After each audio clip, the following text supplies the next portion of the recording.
Hello everybody, how are you today? Meu nome é Marjorie, eu sou uma brasileira morando nos Estados Unidos há 7 anos. Ontem eu fiz pra vocês esta maravilhosíssima maquiagem. Veja só, dormi com ela, como estamos, como acordamos. Vou tirar este reboco da cara, aproveitar, conversar com vocês, pois tenho muito a dizer. E o vídeo de hoje é sobre medo, medos, ansiedade e medos. Nós vamos testar novamente os produtinhos da Centella Asiática. Yay! Eu já testei eles uma vez. Eles são muito bons, mas se eu não for cuidadosa, ele me dá um pouquinho de alergia.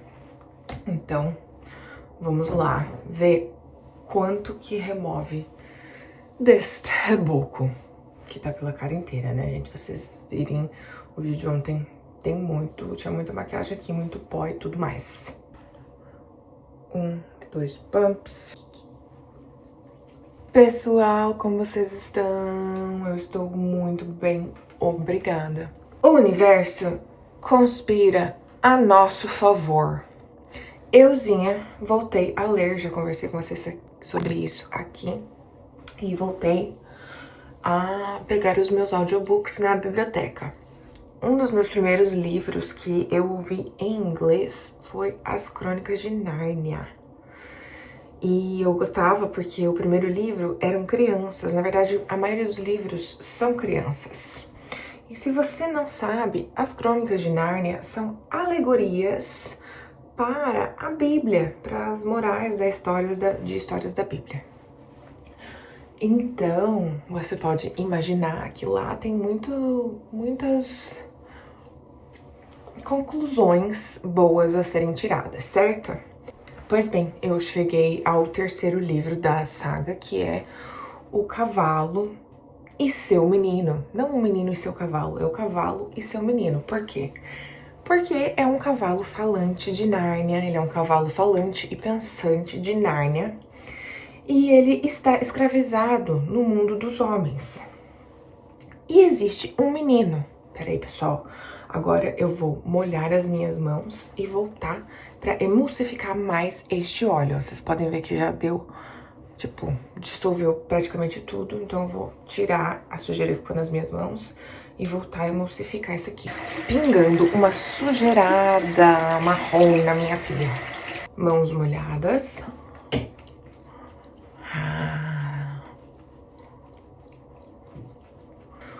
O outro personagem desta alegoria é um menino. Ele é um menino órfão que chegou lá pra um cara que cuida dele, mas assim, dá comida e teto, entendeu?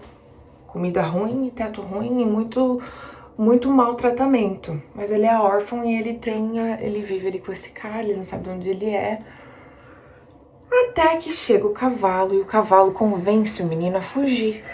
Como o cavalo é muito inteligente, ele se revela pro menino, né, e convence o menino a fugir. Daí ele ensina o menino tudo sobre como os cavalos devem ser tratados livremente. Ele não quer colocar a sela, ele não quer que o menino coloque as esporas nas botas, não quer que coloque a guia, né, no focinho dele. Beleza, você vai pensando, né, não, claro, ele é um cavalo livre.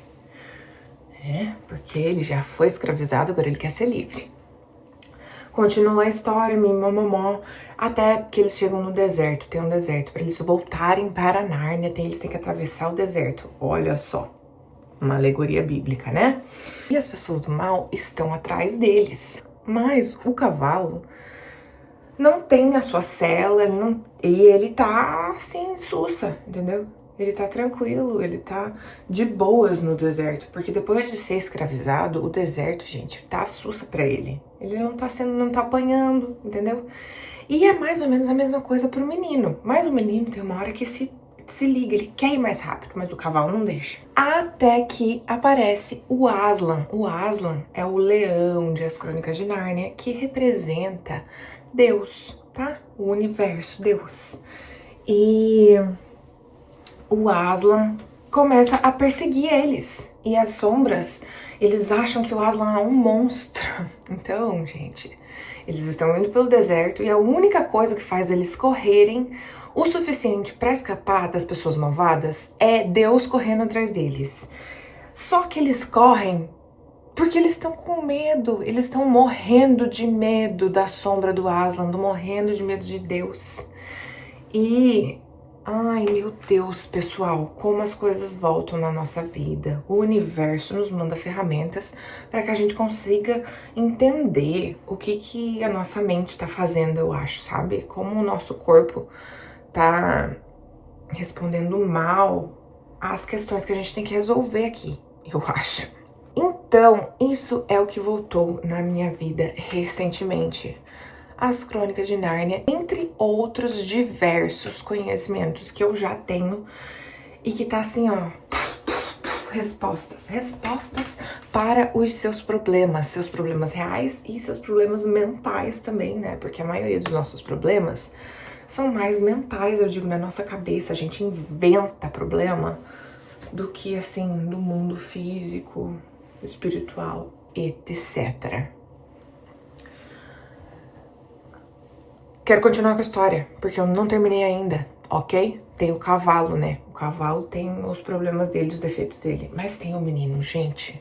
E o menino é tão, se não mais pra mim, gente. O menino é mais insuportável do que o cavalo. Porque esse menino, gente, ele é maltratado a vida dele inteira. Ele não conhece nada além de maus tratos, certo? Mas ele tem medo. Ele tem medo de tudo. Ele tem medo de uma vida melhor. Ele é confundido com o príncipe, ele tem medo. Ele é resgatado pelo cavalo, ele tem medo. Ele fica sozinho e vem um gatinho, cuida dele, ele tem medo. Ele vê... Gente, o Aslan aparece pra esse menino várias vezes. E só o que ele faz, tipo assim, o Aslan protege ele, o Aslan espanta as coisas ruins. E esse menino só sente medo, gente. Ele sente medo o tempo inteiro. E eu sou um menino. Ai, meu Deus, que pessoa insuportável. Sei que eu ainda nem terminei o livro, gente, porque a biblioteca pegou de volta. Eu fiquei tão irritada com o menino que eu parei de ler. Daí a biblioteca retornou o livro automaticamente. Aí eu tive que pegar de novo. Aqui está nossa sujeira e eu me percebi como este menino que tem medo de tudo. O que me levou à pergunta de por quê? O que é esse medo? Estou tentando identificar, sabe? Eu sinto, pessoal, que existe uma revolução da palavra. Que existem palavras de bem sendo colocadas na boca de várias pessoas. E quando eu digo palavras de bem, são palavras, né, para ajudar qualquer ser humano na Terra. Porque tá todo mundo precisando de muita ajuda. E eu tenho falado de medo desde os meus primeiros vídeos. Eu achei que a vergonha, que a maternidade seriam tópicos maiores, mas o medo tem aparecido com muita frequência na minha vida.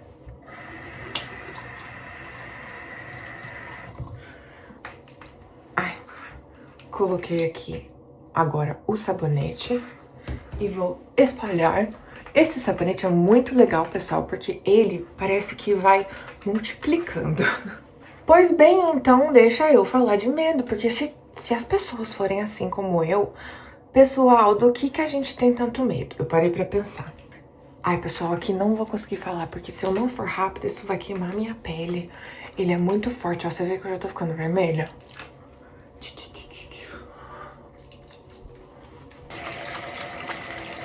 Minha toalhinha seca. Normalmente eu usaria só uma toalhinha, mas eu estou querendo ser bem cuidadosa com minha pele, já que estarei fazendo maquiagem pesada por vários dias. Eu quero que ela fique bem limpinha e eu tenho várias toalhinhas, então não tem problema usar mais que uma por dia. Vai ser lavada de qualquer jeito. Então, pessoal, talvez a minha palavra seja a de medo, a de combate ao medo.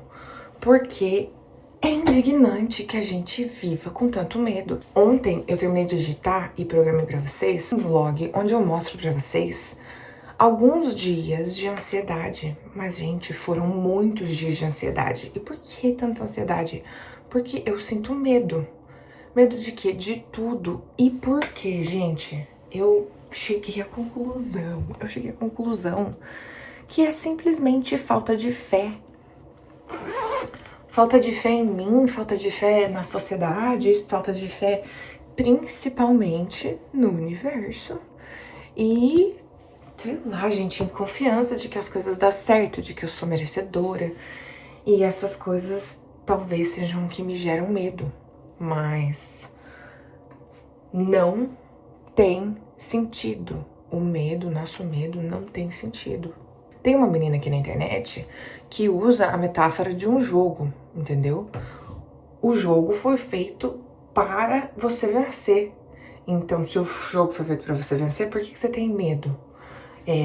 Acho que o nosso maior medo pode ser o da morte. Mas e se você morrer? Qual é a pior das opções? Ir pro inferno, mas de ter medo de fazer coisa errada e de manter fazendo coisa errada, a gente não tem tanto medo. Você pode me explicar isso? Você pode, por favor, me explicar isso? Porque que eu não senti tanto medo de passar 7 anos dirigindo sem carteira, quanto eu senti medo de ir ver o juiz e sofrer as consequências e, sei lá, viver real, ser certa. Por que esse medo de ser certo? Por que esse medo de tentar? Por que esse medo só de coisas boas? Eu não consigo entender. Porque o medo de coisas ruins a gente afasta, mas o medo de coisas boas é como se a gente paralisasse e aceitasse ele. Então, vamos ler novamente as Crônicas de Nárnia e perceber que o Aslan, que a vida está a nosso favor, está nos protegendo, está sempre tentando nos ajudar para que a gente avance no caminho.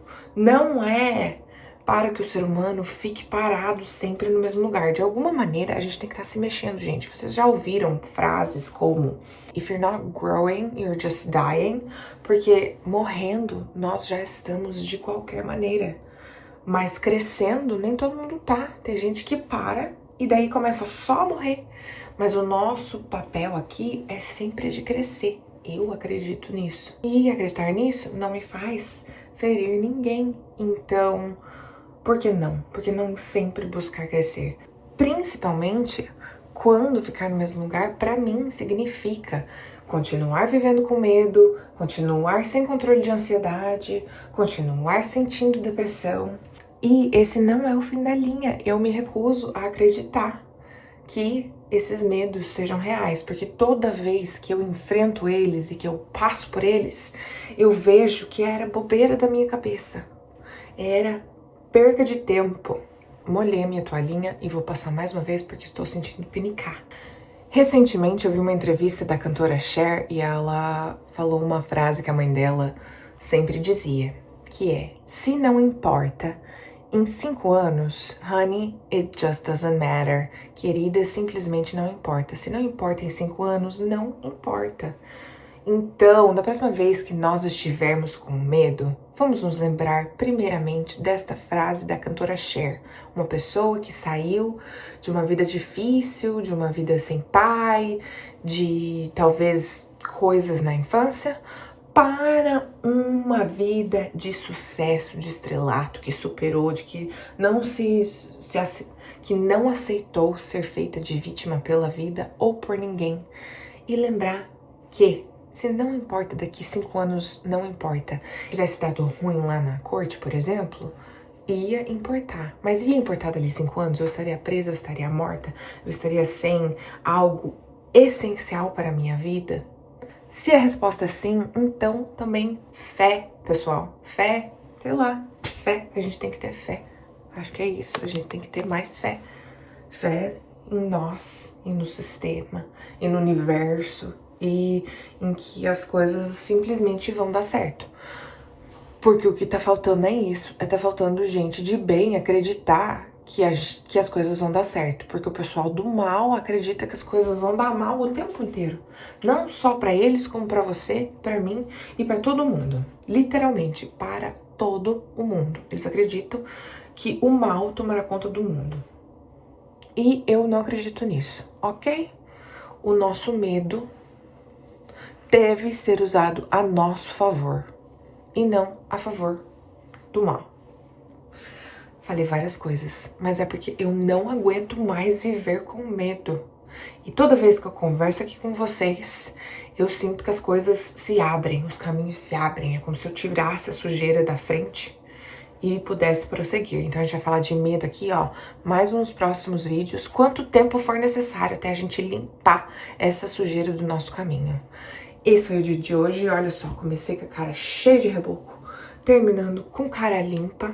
Hoje inicio um programa de exercícios 2 vezes por semana com uma amiga. Olha esse progresso de vida, tá? E se eu tivesse parado diante do meu medo lá atrás, nós não estaríamos aqui hoje, meus amores. Vocês não estariam melhores, eu não estaria melhor. Ai, só melhora. O universo conspira a nosso favor. Sem medo, mais fé. Beijinhos, beijinhos. Tchau, tchau. Não sei porque eu tô segurando o cabelo, vou prender. Bye.